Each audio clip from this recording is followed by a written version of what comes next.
people of this country. Thank you, Honorable Speaker, sir. माननीय श्री रविंद्र वायकर जी। धन्यवाद सभापति महोदय।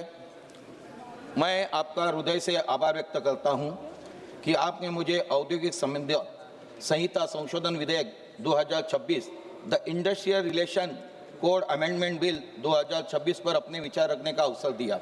महोदय, 11 फरवरी 2024 को हमारे केंद्रीय श्रम मंत्री श्री मनसुख मंडाविया जी ने इस विधेयक को सदन के पटल पर रखा। यह बजट सत्र के दौरान वित्त विधेयक के अलावा पेश किया जाने वाला पहला विधेयक है जो इसकी महत्वता को दर्शाता है।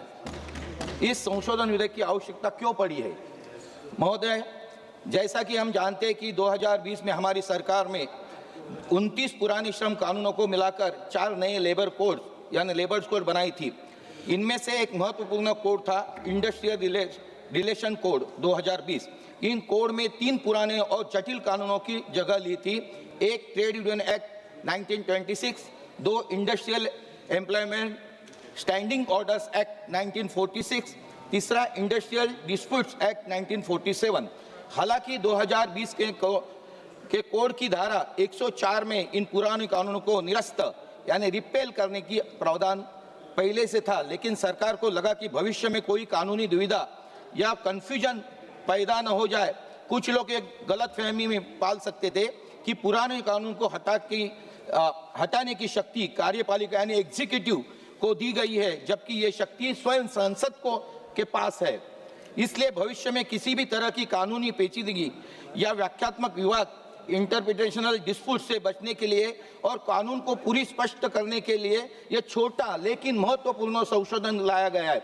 इसका उद्देश्य केवल कानूनी स्पष्टता यानी लीगल क्लैरिटी की सुनिश्चित करना, ताकि हमारे श्रमिकों उद्योगों को अदालतों के चक्कर से काटने पे बंद करेगा।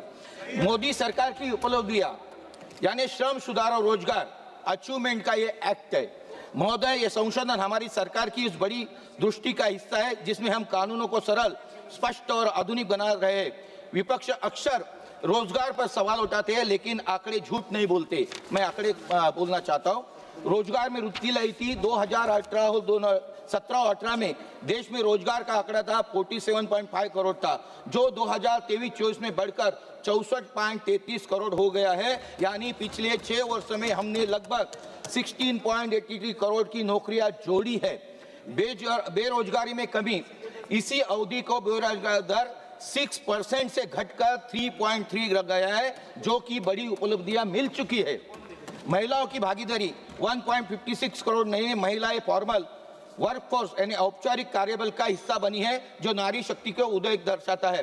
सामाजिक सुरक्षा, मेरे 30 सेकंड में आज भारत की 64.3% आबादी यानी 94 करोड़ लोग किसी न किसी सामाजिक सुरक्षा योजना के दायरे में 2015 में यह आंकड़ा सिर्फ 19% था। आज हम वैश्विक यानी ग्लोबल स्तर पर सामाजिक सुरक्षा कवरेज में दूसरे नंबर पे है। मैं सुधार लाना चाहता हूं, खाली 3 मेरे सुधार है।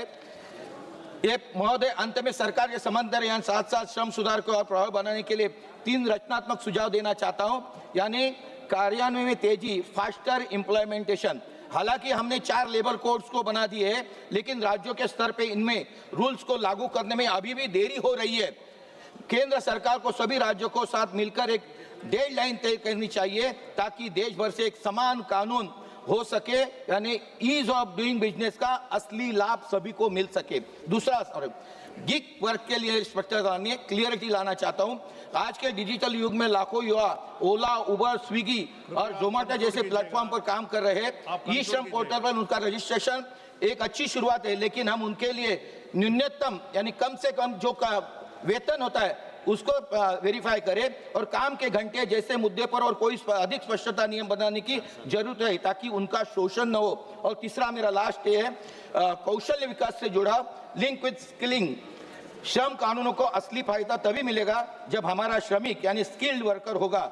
उद्योग की मांग के अनुसार धन्यवाद जी। ITI और कौशल्य विकास केंद्रों को लास्ट है विकास केंद्रों को पाठ्यक्रम लगातार अपडेट किया जाना चाहिए। हमें अप्रेंटिसशिप को और बढ़ाना देना चाहिए, ताकि युवा पढ़ाई के साथ साथ कमाई और हुनर भी सीख ले। फॉरेन में हम लोग जाते हैं, वहाँ हमारे